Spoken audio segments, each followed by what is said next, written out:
You're listening to The Other 50%, a herstory of Hollywood. I'm Julie Harris Walker. This is the podcast where I talk to successful women in entertainment and hear their stories. I'm happy to report that our presenting sponsor continues to be the entertainment payroll company Extreme Reach. They have the most comprehensive suite of tools and services to support all areas of media and content creation, from tax incentive support to accounting software and payroll services.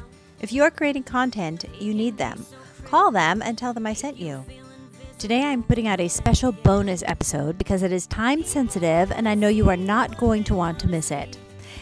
Kenney, a television writer known for Outlander and Switched at Birth, among many others, has written a play. It's called Last Call and is being put up at the Open Fist Theater Company and is directed by Lane Allison, who you may remember from this podcast in episode 52. I was lucky enough to have them both in studio to talk about it, and by in studio, I mean at my dining room table. We talked all about the play and Anne's career as a TV writer. This is a goodie. You can find us at theother50%.com for added features, photos, show notes, and the merchandise. And you can also listen on Apple Podcasts and all the podcast places. If you haven't already, check out the Kiss My Age show, which is where women of a certain vintage, grown-ups, talk about anything and everything, all the things that matter. It's hosted by Losta Drakovich, Karen Samuelson, and me. We laugh, we cry, we learn stuff. Okay, here's my conversation with Kenney and Lane Allison. Have a listen. And let's start with you. What do you do? Well, I am a television writer. Mostly I write drama. I've written a lot of young adult stuff. Mm-hmm. I started my career writing law shows, wrote a lot of law shows. Did you do Law and Order? No, I did LA Law. That's what I meant. And family law and civil wars. And so I did many, many law shows. And you also did Switched at Birth. Mm-hmm. If my kids were here right now, they'd be freaking out and wearing their t-shirts. Yes, I have. You know what? One of the things I loved about that show was that because the showrunner was a woman, Lizzie, usually when you get t-shirts on shows, they're cut for men. Always. And big boxy. And these were fantastic. They were V-neck. They fit us very well. It was that's one of the only shirts I've ever worn, show shirt, other than to the gym. So yes, that was We have several in my house, and we've worn them out, actually. Excellent. Big fans. And most recently, you're working on Outlander.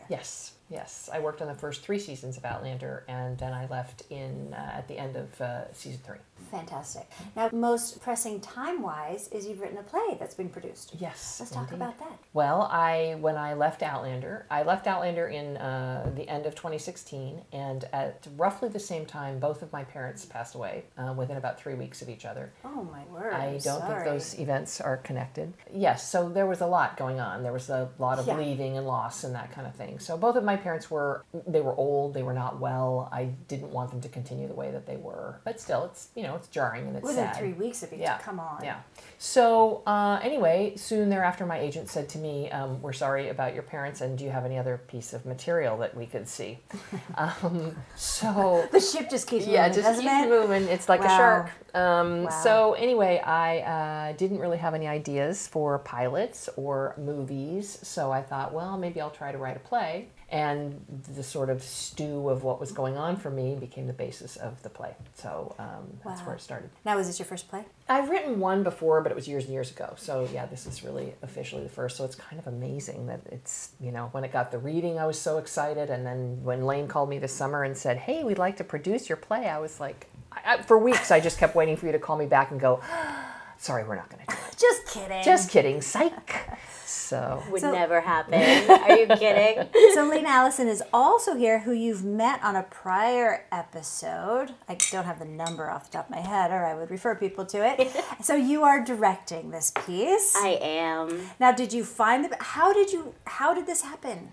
Well, I'm a member of the Open Fist Theater Company here in Los Angeles, and every year we do something called our First Look Festival, where we basically get submissions from all over the country by wonderful playwrights who would like to hear their pieces read in a staged reading. And so we picked 6 of them, and Anne's was one of them, and I was very fortunate to get paired up with her. And so we did a staged reading of that. It went like gangbusters. I mean, people just really loved it. The conversations afterwards favorites. Everybody could relate to it because there's a character for everyone, and sometimes more than, I mean, it's just one of those things where you're like, oh, I relate to that person on that level, I relate to that person on that level. Everyone eventually has to say goodbye to your parents. And so even if it's not in the same way, you still have such a visceral connection to it. And so it was one of those things where it was just a buzz, and it was very easy when we were deciding, what are we going to go do this year? And it was like, let's revisit Anne's play. It just resonated so beautifully. And so, you know, it was like, let's give her a call and see if she's willing to let us do it. And she was, and here we are. So what did you think when you got that call? I was thrilled. I couldn't believe it. You're like, what? Honestly, what? Exactly. Like I said, I kept waiting for you to call me and say, no, we're not going to do this. I really didn't tell anybody. It's like being pregnant. I didn't tell anybody for months because I thought, oh, this is you don't want to jinx it. I'm not going to. This is going to go away. And initially we talked about doing it in the fall, and it was going to be a really quick. But then it ended up getting pushed to January, which was much better. Yes. So yeah, I'm just thrilled all the way through. It's been really fun, and it's very different than doing television. So that's been a real interesting experience. Yeah, let's talk about that experience. Did you grow up in theater at all, or is this just kind of as an audience member? I mean, I love theater. My parents took us to the theater all the time, and I was in some theater. I did a little community theater. I tell people I was the tallest Siamese wife in The King and I in the Springfield, Ohio community theater production. So I've always loved theater. But, you know, I took playwriting classes, but it became clear very quickly that there was no way you could support yourself as a playwright unless you were Neil Simon or somebody. So that's when I switched to television. He did all right. We don't need to worry about him. He's fine. So I switched to television, in part because television, I remember somebody described to me, a teacher, he said, well, movies are about the biggest thing that ever happens to somebody. It's the biggest event in their life. Yeah. And television, series television, is the small things, is the more minutiae, which for me are honestly the more important things in all of our lives. Oh, what a beautiful way to put it. I've never heard about it like that. Yeah, so that was always attractive to me. So that was really nice. And this play, the play was so fun because to write, one, because I didn't have any, marks that I had to hit. You know, like, okay, I've got to be here by this page and I can only have this long a scene. And so it was very organic. I just sat down and wrote it. I didn't have an outline. I knew the spine of the story. When you see it, you'll see it has a very definite shape to it. But other than that, I had characters that as I'm writing along, there's a character named Jade who's a great character. I was just writing along, and I had her have a relationship with one of the characters, and then I thought, oh, maybe I'd like to meet Jade. So then I just kind of wrote that scene, and so it was a very different writing experience from television, episodic television, which is I always have an outline, and I know what the scenes are, and so it was very liberating. It was really fun to do. And did it just start out as an exercise? Yeah. Like I need to journal? Kinda. I mean, an exercise, and also I needed a new piece of writing, and I thought, and in the TV business, people love playwrights, so I thought, oh, well, that'll make me special if I have a play that works. But I didn't even know. I didn't know whether anybody was going to like it. Couldn't think of anything else to write. So, wow. Yeah. So there was no pressure on it that way, which was nice. And let's talk about, maybe you can talk about the story a little bit. I take it it's about loss. In some ways it's about loss, but at the crux of it all, I think it's truly about love, and it's about choices and honoring the choices of others. I say in my director's note in the program that basically to stand by your own choices is admirable, but to honor somebody else's choices is love. And I think that's really kind of for me, if you're going to have to put a point on it, that's what it's about. But on the bigger scope of it, it's about the Vaughn family, and you have the oldest daughter, Jill, who's a television writer in Los Angeles. And that's right, what we know. Yes. And she has her own kind of dramas that are happening in LA that she needs to kind of take a break from, and so she decides, well, I've got some things that I need to take care of with my family, and this is a great time for me to have a bit of an escape. But little does she know, when she arrives home, there are some family secrets that she was not privy to up until her arrival, and then even a few days after her arrival as it all unfolds. And there are also just general aspects about her parents' aging process that she was not fully aware of, maybe somewhat because of personal denials. I think that we all have when we're in those positions, but also some, again, because there are some little plot points that come out about it, and so she has to rectify identify that within herself and then figure out how to best move forward with them. Meanwhile, she has her brother Ricky, who is a phenomenal character played by Art Hall, and Laura Richardson plays our lead, and she plays Jill, and she's absolutely fabulous. She's also a member of our company, and she, along with most of the people in the cast, are. And Ricky is at his own crux in life. He's at his own big turning point in life, and so you've got these two kids dealing with really big changes in their world, and then they're both dealing with the fact that the biggest change is honestly coming back home to the crux of their foundation, their parents, and how to deal with that and end it, nicely within their own hearts, but also as a family. And you always think about, the legacy of family, and it moves on, and it's not necessarily an ending, but a beginning, in certain ways.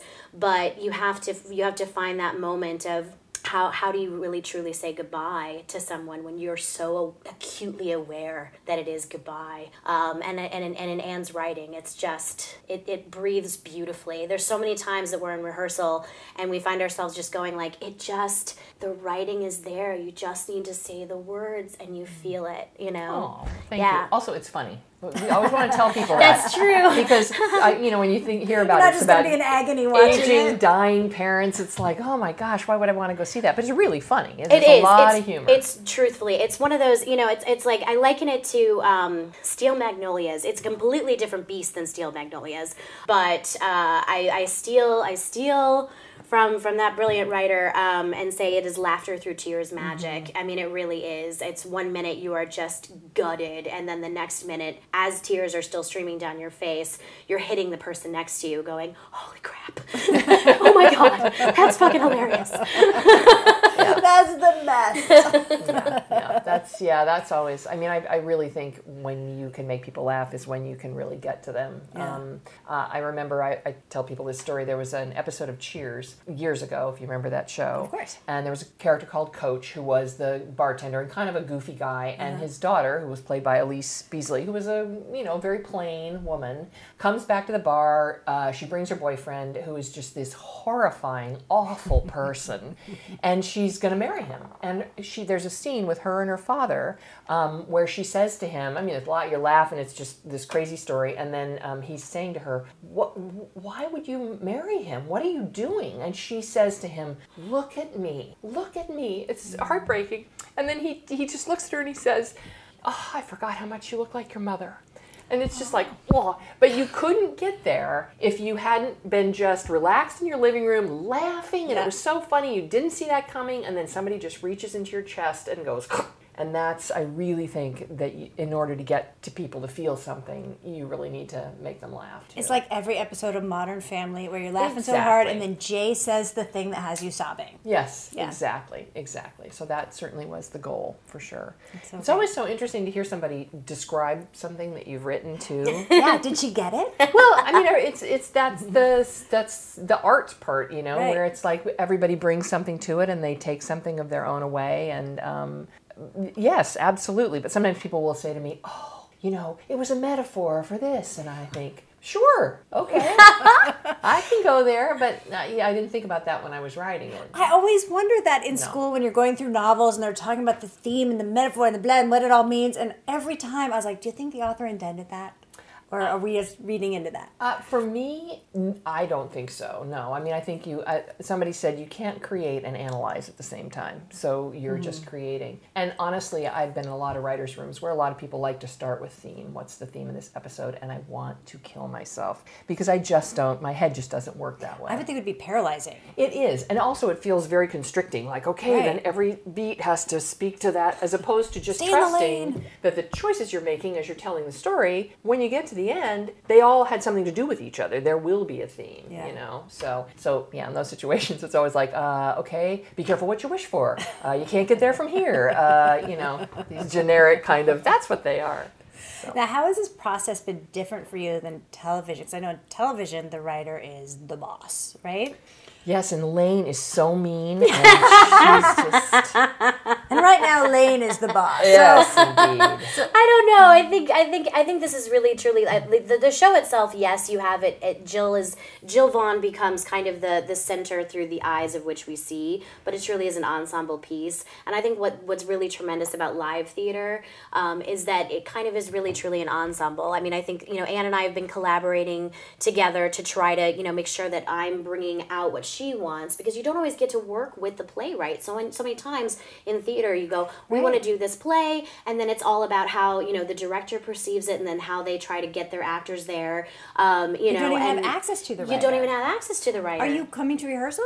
I've come to a few, yeah, and again, Lane's been great, and we kind of step off and talk a little bit, and it's been really gratifying because we're generally on the same page. I mean, in fact, I can't think of a time when we haven't been. That if I say something like, "Oh, I'm thinking about this or that," and there are a couple of moments where you had the actors playing them one way, which worked fine, but I was able to say to you, "Gee, this is how I was imagining it. Would you try that?" And she did, and they've stayed in those particular things, those particular moments. Yeah, and that's been so helpful for me because as a director, you sit there and you go, "Oh, okay, this is what it feels like, and this is what this actor brought in with their audition or whatever," and that starts to feel right. But then when you have access to the original brain, right? What was in your head? Yeah, what was in your head, and then you go, "Oh, it was great." And then what's really magical in that too is that yes, you can make that shift, but having gone to those other places, it allows you to infuse a little bit still into it, and also go, you know what, maybe that choice wasn't right for that moment, but we explored that part of that personality, and it can come out in a later part. And then Anne's like, yeah, that works good there. Mm-hmm. So it's and now it's that really character cool. is so much richer. Yes. Oh yeah, definitely. Absolutely. And then of course, obviously, the actors bring stuff to it, so it's a Yeah. really interesting process. And it is different. I mean,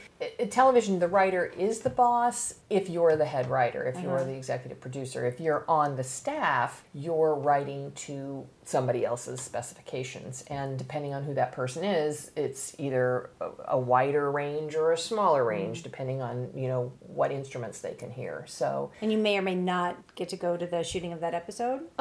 Yes, sometimes you're down on the set, sometimes you're not, and sometimes when you're on the set, your script has been rewritten in such a way that the actor says, "Well, why am I doing this?" And your honest answer is, "I'm not quite sure," or "Because this person wants you to do that," or I mean, you generally try to come up with an actual reason, but so it's very different. So this has been really different. This is the first thing I've ever written that every word of it is mine. I mean, and it's so gratifying. Yeah, how cool. I mean, when we were at the table read, I came home and I'm like, "Oh my God!" I said to my husband, "I can do this. It really works. It's funny and it's poignant and it works."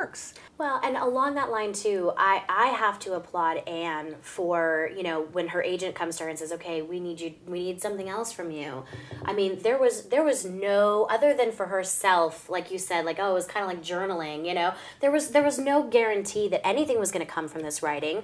And even if she were able to go, "Okay, I've got this script, I love it," that somebody else was going to want to, go, "Oh, let's do this." And then you add to that fact that live theater is something that is, somewhat of a dinosaur in today's world, particularly in Los Angeles. Right. And so I love that we have this television writer who knows exactly what needs to be said and really good length. So there are scenes that are a little bit longer than your average scene in a play, and then there are scenes that are a little bit shorter than your average scene in a play. But the flow of it is so awesome because it really keeps the attention of today's modern audience in theater, which can be very difficult to do. And with her having the expertise of television writing, particularly on these beautiful sweeping things where you say, "No, take the moment," and then you know how to change the rhythm up to get to the next thing, is everything. And as a director, I have found it absolutely delectable.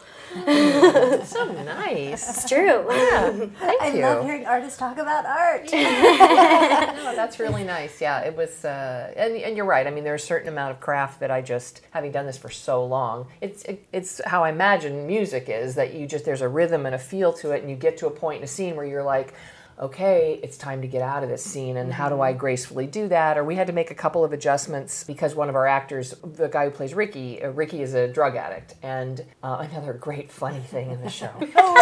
Hilarious. Dementia, drugs, it's such a funny show. Best.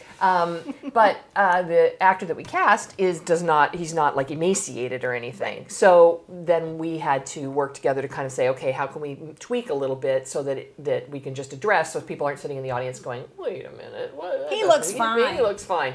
And that's certainly something in television. You're just doing stuff like that all the time. You're having to make a little adjustment here or there for the actor, or because we couldn't get that location or whatever it is. So it's nice to be able to have those tools to be able to go, yeah, I can go in here and nip and tuck and it'll fix it. And also gratifying to make it work. When I watch it now and I go, oh, I know that was a little patch that was there, and it doesn't feel like a patch. It just goes. Yeah, definitely. But again, like, I think that there are brilliant playwrights out there. Obviously, there are so many, and particularly female playwrights that I love.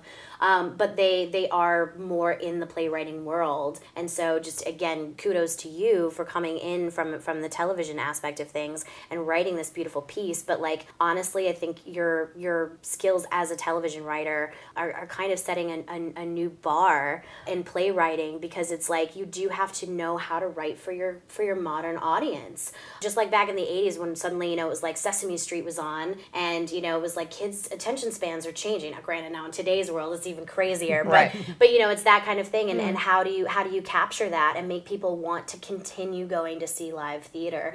And so many times that people have walked into that space, they're like, the set's amazing, it's wonderful, like the feeling that you get, the breath of it, but you kind of feel like you're in a studio audience when you watch this show in a lot of ways, as opposed to feeling like you're in a live theater space. And you can, some people might go, ooh, I don't know if that's a good thing, but in this play, it's everything. And so you really truly feel like a fly on the wall, capturing and voyeuristically watching, this family. And it's got a little bit of, I liken it a little bit too to like August Osage County, where, the house is almost its own character because this family has lived in it for so long. And so you feel that, and you feel the bones of it and the hauntingness of it and the warmth of it all at the same time. And so you come away with this feeling of just really, like, having sat through like a movie where you're just 100% satisfied at the end. And so I'm just really excited for, again, the conversations that come afterwards, for people to identify, and for Anne to realize all the things that she didn't know she brilliantly did, and go, you're right, oh wow, well, yeah, I didn't know it was that, but okay. Of course I meant that. That's the thing. Yeah. Do you have any thoughts to adapt this now to screen? No, I don't even know. I mean, I think about that sometimes. Like, I think, how could I do that? I'm not sure how that would work. It feels like it's very much a piece of theater. And actually, the actors have asked that a couple of times, because we all feel it would make an excellent screenplay. Really? To be perfectly honest, they talked about it behind your back. We know it's one of those things we really had. And somebody said, August Osage County was originally a play, and it became a brilliant film. And this absolutely has that capacity to do so. Yeah. Now, see, I would actually disagree with you. I love the play August Osage County, and the movie not so much. But the play, I really, really loved the play. I saw both. I loved both. Good. All right. Well, that's you excellent. Both. So that would be, sure. If somebody, that's one of those things, sure, why not? I'll make it into a movie. Yeah. Somebody wants to? Thinking about, and tell me if I'm way out in left field here, but as you're describing the story and describing the house, and I'm just thinking, because there's so much to be in that point in life where you're going home, so part of you is desperately wanting to regress or regressing. At the same time, you're losing your parents, so you really are becoming an adult. Just that piece of it, I think, must be such rich. It is. And it's neat too, because she could have written this about, 20-somethings or 30-somethings going through this, but she chose to write about, people who are in their 40s, Ricky's like mid-40s and Jill's, late 40s, early 50s, and, and you're in that headspace of like feeling so 100% as an adult, fully functional. And I think you're spot on with that, Julie. That like until the minute you walk in your mother's house. The minute you walk in your and then when you're also dealing with this, it's not just your parents' dynamic, but it's the co-sibling dynamic. Yeah. I know, like when I get around my sister, for better or worse, I love her to bits and pieces, but man, I can fight with her like I can fight with no one else in my life. And if my mom is in the room, for whatever reason, the volume gets turned up so quickly, as opposed to when it's weird, but there's just something about that little inner child, you know, it's crazy. And it's really interesting. My kids are 21 and 23, and they say now that they get along better when they're not around us than when we're all at the house together, which is really interesting to me. It is really funny. Because really even as an adult, you can see it happening, and you can't help yourself anyway. Oh, yeah, absolutely. You absolutely step right into it. And one of my favorite scenes in the play is a moment when Jill does something that's very kind for Ricky, that she tells a lie that's meant to make him feel better. And it's very sweet. It's a sweet moment. I like that. And they do it so well. It's really good. So anyway. And is he also kind of surprised that happened? Well, he's not aware that it's a lie. So he's convinced that what she's saying is true. And so he's not aware of the kindness. And it's one of those things. Yeah, and I think one of the great things about this play too, and I know it's so like industry in Hollywood say it's slice of life. But it is though. But it truly is though. And I think again, like that speaks to, you know, I think any writer that can truly do that, where you walk in and you really feel like I'm getting, you know, I don't know all the pieces, but that's okay. And when you leave, you go, God, there's a lot of stuff that's still unanswered, and you want those answers, and yet at the same time, you're kind of grateful to be able to just kind of picture from that on, from what each person wants to take away. So I really, I dig that. Oh, so it kind of lingers with you? Yes, very much so, very much so. And I don't want to give away the ending, but there's a beautiful, for someone who doesn't do playwriting, an amazing theatrical device that she does to close out the show, that is all Anne Kenney's brilliance, and we just tried to make it happen, and hopefully we do. But it's one of the most interesting ways I've ever seen a play close, and it is one of those things where you, again, like within the time span of this 3 minutes of this certain thing that happens, you are bawling, and then you are laughing, and then you are squeezing the person's hand next to you, and it is just wonderful. Oh, thank you. No, you guys, you and Lane's husband really helped out with that piece, because it's a visual thing that's we don't want to. All right, now we're all dying to know. I guess we'll go. I guess you have to go. Okay, where, when? How do we get tickets? Open Fist Theater Company at Atwater Village Theater. You go to openfist.org, and we open on January 18th. We run through the 23rd with a possible extension through March 9th. So February 23rd. February 23rd, thank you. February 23rd. Possible through March 9th if people come, and demand is great, which we hope it will be. And then we also have 2 wonderful post-show talkback dates. On the 19th, which is the second night that we are open, we have Diana Gabaldon coming to do a talkback. She is the author of the Outlander book series, and so she's going to be moderating, talking with Anne and myself and the cast. Yeah, that's the night I'm coming. Okay, nice. Yeah. I was so thrilled that she was willing to do that. So brilliant. It's really going to be fun. Yeah. And then we have Anne's husband, Fred Golan, who is executive producer, writer for Justified and Stinky Pete, and he is going to be our guest moderator on the 16th of February.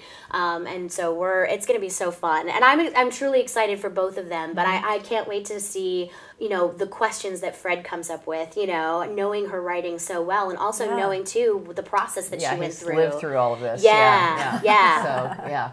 It'll be interesting. That'll be fun. It'll be so cool. Yeah. All right, I'll go that night too. Okay. Okay, let's also talk about, we were talking a little bit before we turned the recorder on, which I should learn to just have it on when you guys walk through the door. We were talking about one of your experiences on set where most of the people were women, and let's talk about how that dynamic might be different from traditional male-led sets. Well, I was talking about the wedding episode of Outlander, and the scene when they finally consummate their relationship, which again is taken out of Diana's book, so that starts there. But after it aired, we got all this publicity about the female gaze and how it was so different, and people. It was interesting to me because again, it was addressed as if we intentionally sat down at a meeting and said, we're going to do the female gaze, and you started by burning your bras. Yeah, exactly. And then discussing how to do it. And the reality is, I mean, at least my experience of it was that the people on the set, it was me. First, you have Diana Gabaldon, who wrote the book. You had me, who wrote the script. You had Anna Forster, who directed it. You have Katrina on the set. You have Meryl Davis, who's one of the executive producers, and Sam. And so you had a lot of women who were just like, well, what would I like to touch? What would I like to see? What would I like to hear? Women who just have a perspective. Yeah, exactly. But it was like, that's just my perspective. I didn't come in and say, well, I think I'm going to think like a female today.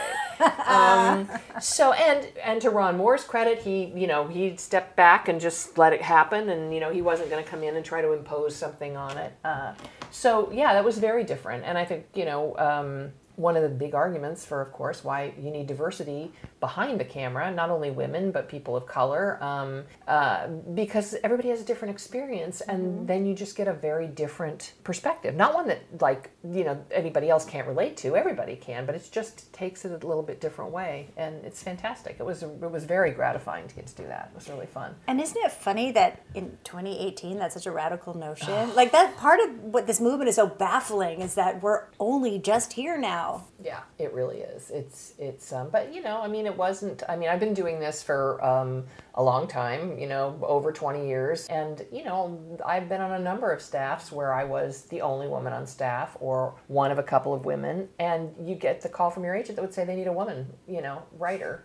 And then you would go, and it's weird because either you're supposed to represent every woman's point of view on the planet, which is, we don't all think the same way. That's a big, Well, that's a secret we don't want to. Yeah, we don't want to. Yeah, exactly.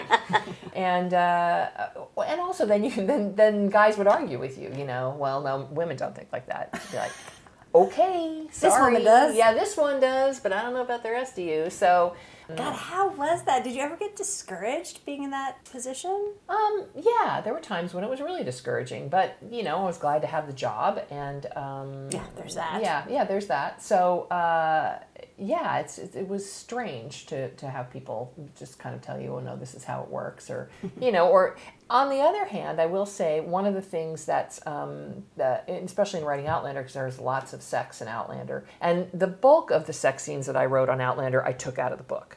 Diana's very good at them and explicit, and but I wrote a couple that I just had to make them up. And you're very vulnerable then, because you're writing something and it's sort of saying to people, well, this is what I think is erotic and sexy. And you don't want somebody to come back and be like, ew. That, who thought that was good? Or you'll be on the set and trying to describe to the director, okay, well, see, she's kind of in this position and it's kind of like this. I had one of those. It was like, just another day at work. Yeah, just another day at work. So, so it's been an interesting evolution, but I do think it's changing. I think that there are, lots more women behind the scenes. Not enough, but definitely it's moving in that direction. So Good. What do you, ask both of you, what do you make of the current moment in time where we are with women? Wow. Well, I find it's maddening in so many ways, because there's so many times where you sit there and you go, wow, really? This is real. We're finally, seeing a lot of the crap that we've all endured for so long. Whether it's on, a more surface level of the day-to-day where it's like, oh, I still don't feel comfortable going and dealing with people with my car if I don't have my husband with me, which, for better or worse, like, I know it sucks to say, but it's a truth, It's true. Yeah, it really is. And then, all the way down to the fact that, I personally have gone through my own, situations in life where, last year when we did our pop-up at the Open Fist Theater Company, you came and saw that production, and we had 1 in 5, and that was discussing basically the Me Too movement, and the whole topic of that was just like the fact that every single day a woman has a moment or more where she doesn't feel safe, and it's moments where that men just do not think about, and of course it's the old adage of, oh, you're walking to your car alone at night, but even during the day there's certain moments where you get a look from somebody and you just don't know. And then I had on the other night walking home down my block, and there's a little stretch that's really dark, and a man happened to be also walking home, and I was like, okay, now what do I do? Yeah. Do I walk faster? Am I afraid? Do I say hello, neighbor? But yeah.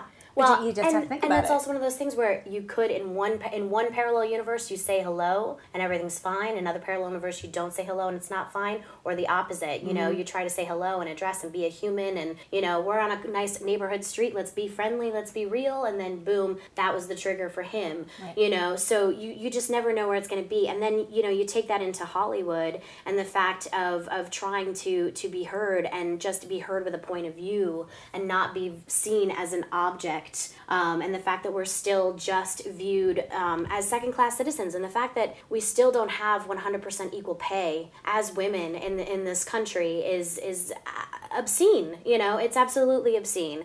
So there's a lot, and then of course when you add who our president is at the moment, and it's someone who to say that he doesn't respect women is putting it kindly. And the fact that you watch the whole, you know, Kavanaugh situation and literally just watched someone put their heart out for us and tell her story, and that every single person was just like that could have done something just went yeah. And that's the permeating thing as women, is that we're constantly given you know, what are we supposed to do with that? How are we supposed to feel?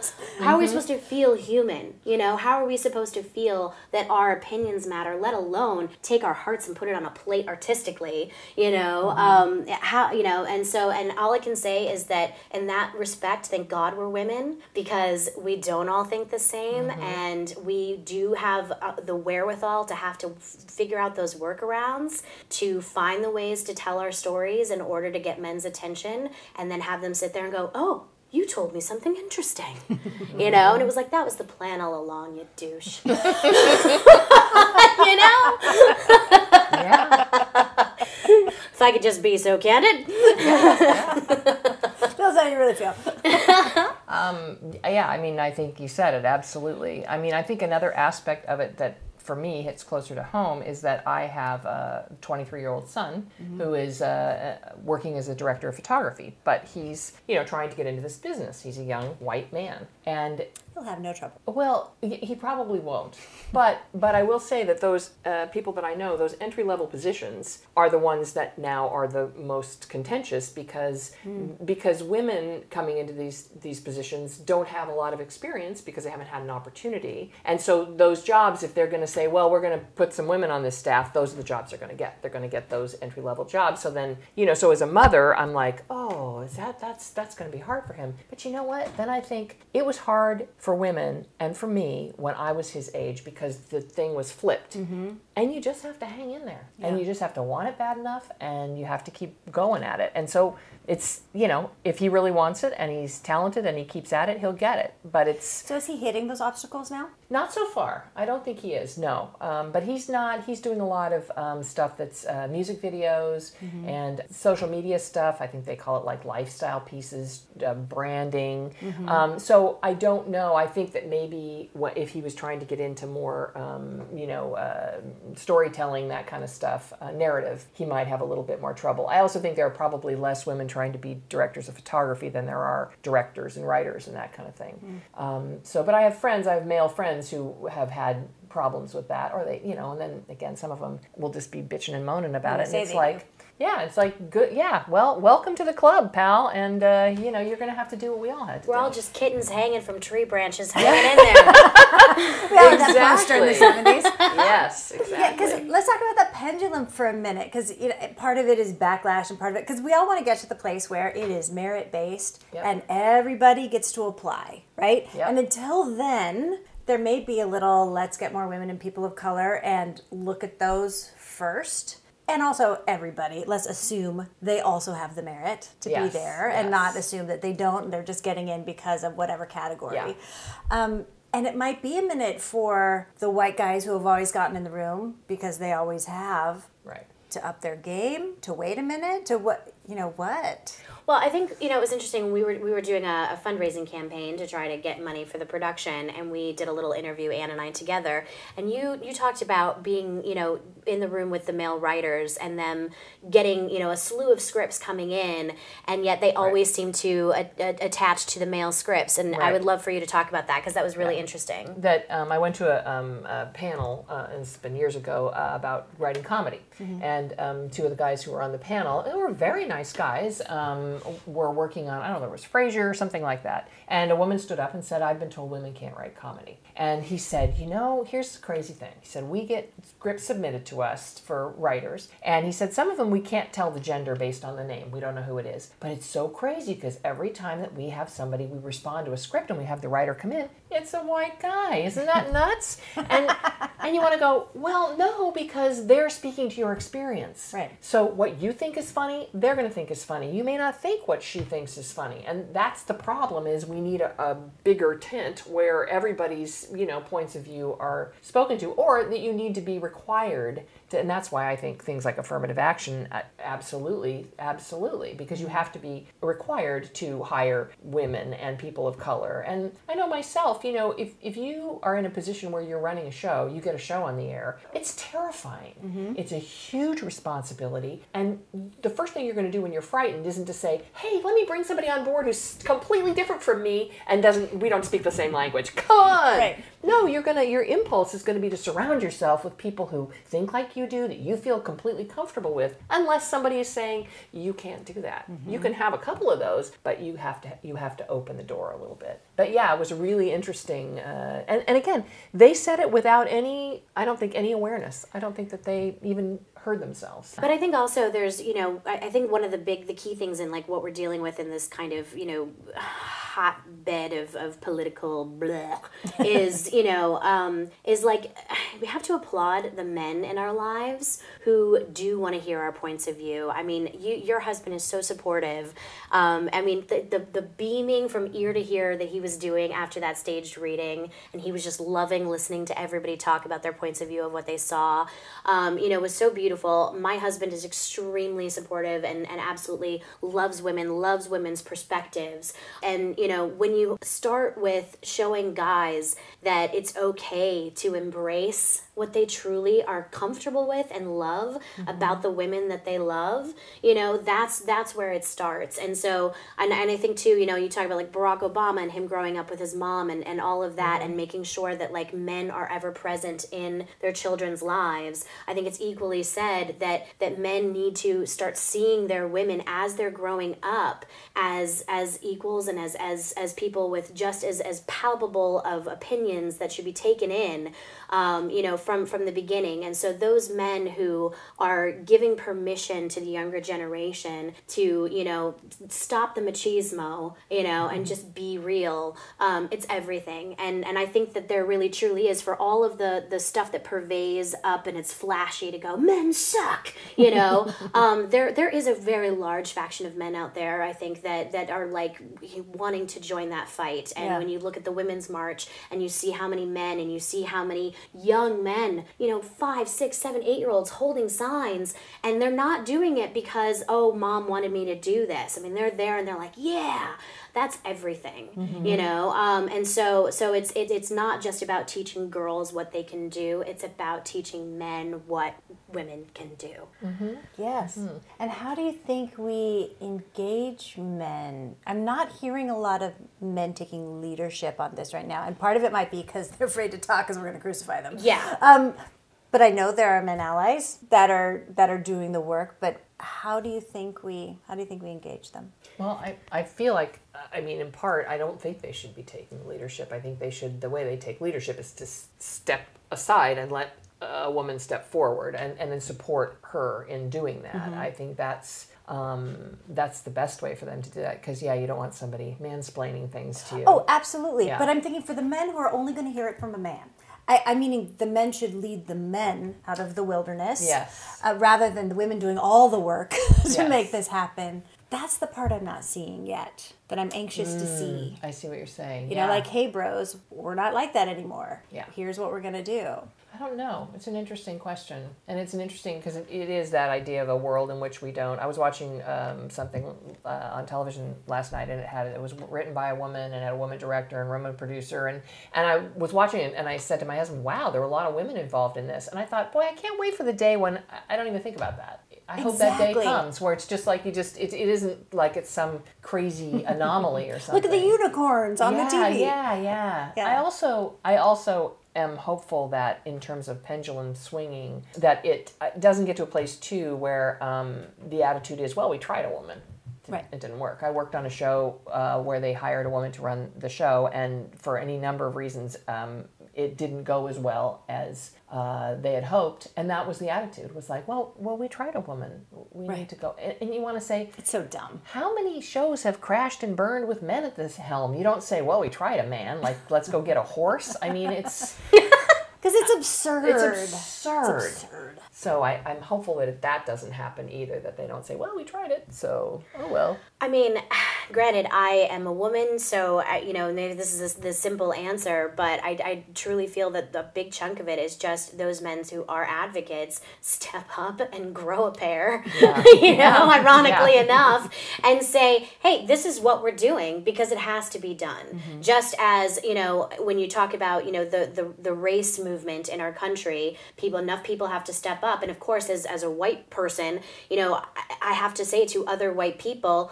you're being a racist. Mm-hmm. This is unacceptable behavior, and hope that they listen to me the way that they won't listen to another person that is not white. And just, you hope that those men are able to say, hey, you cannot, look at women as second-class citizens anymore. We are equal, and you are going to be left behind. And I think that it's more about telling those men that they're going to be left behind, and not that they're going to be punished, but just you will then become inconsequential if you can't get on the page that we are supposed to be on.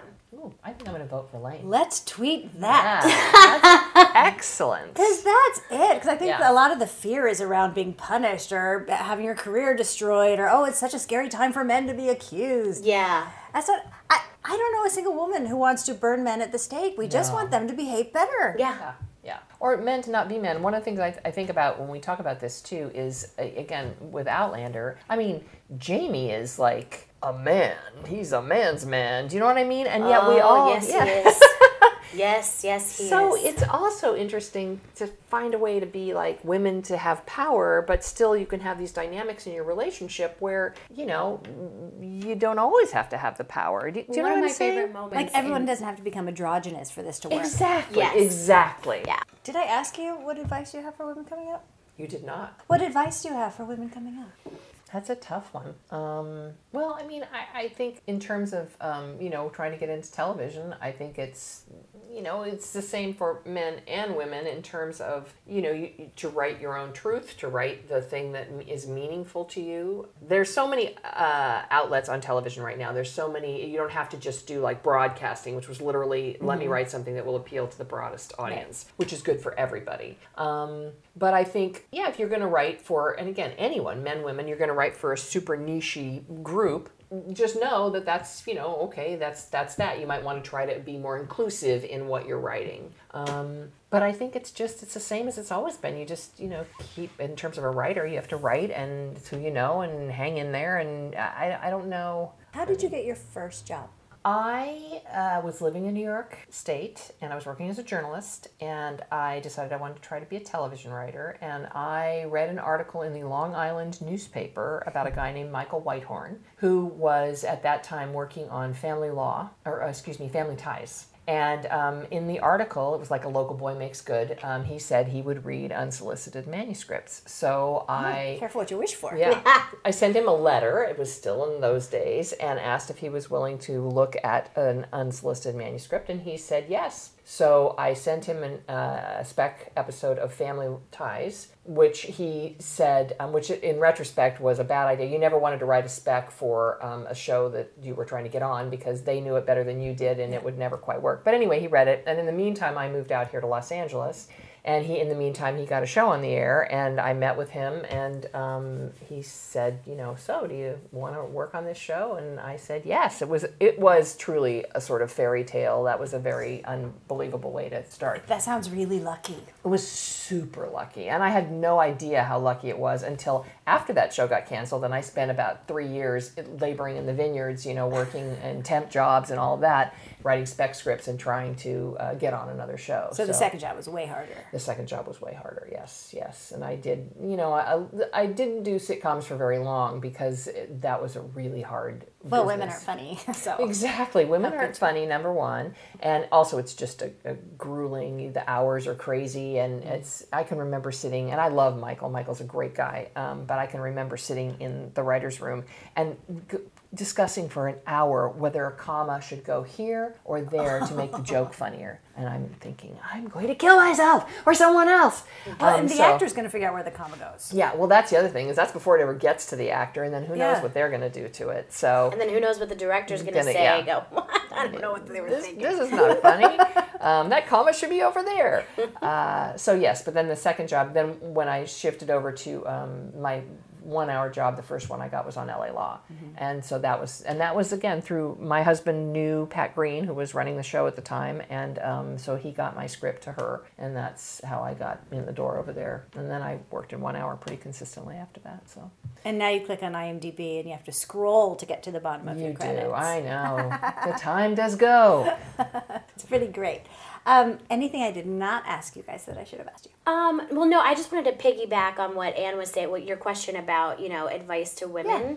And I have to say, as, a 40-year-old woman who's still, finding my way, in Hollywood and the industry in general, like the best thing that I ever do and that I do repeatedly and more often the older I get is seize the day for yourself. No one else is going to do it for you, And so, I'm in a company that also, I have to say, just to plug it, the Open Fist Theater Company, the staff is entirely female. Not that it was planned that way. It's just the women stepped up. And our whole, we have a female writer, we have a female director, we have a female producer, Katie Mae Porter, who is everything, who we have to mention because she is just working tirelessly behind the scenes and making sure everything goes smoothly. You could not ask for a better producer. And our artistic director, Martha Dempson, over the whole umbrella, making sure the whole company is running properly. It's amazing. But, everything that has come through with this was because I literally went, what if I were to direct something? Can I do that? And them going, well, sure, why not?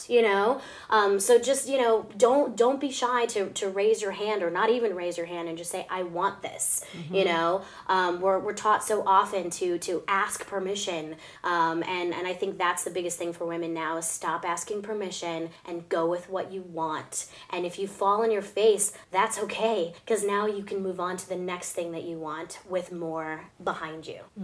And that's great advice. It really is. Yeah, absolutely.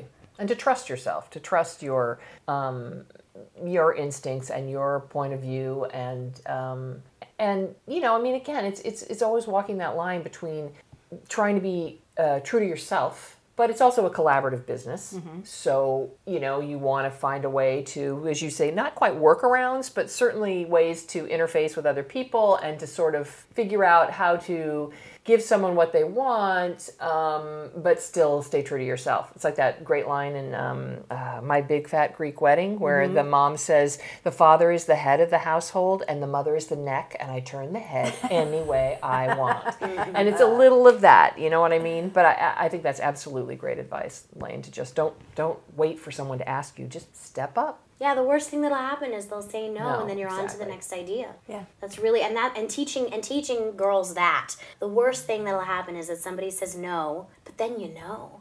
And you stop agonizing over it and you move on to the next thing. Right. Absolutely. Good advice. Thank you so much. Oh, thank you. This was so fun. It's really fun. You've been listening to The Other 50%, a herstory of Hollywood. I'm Julie Harris Walker. I'd like to thank Anne Kenney and Lane Allison for sharing their stories.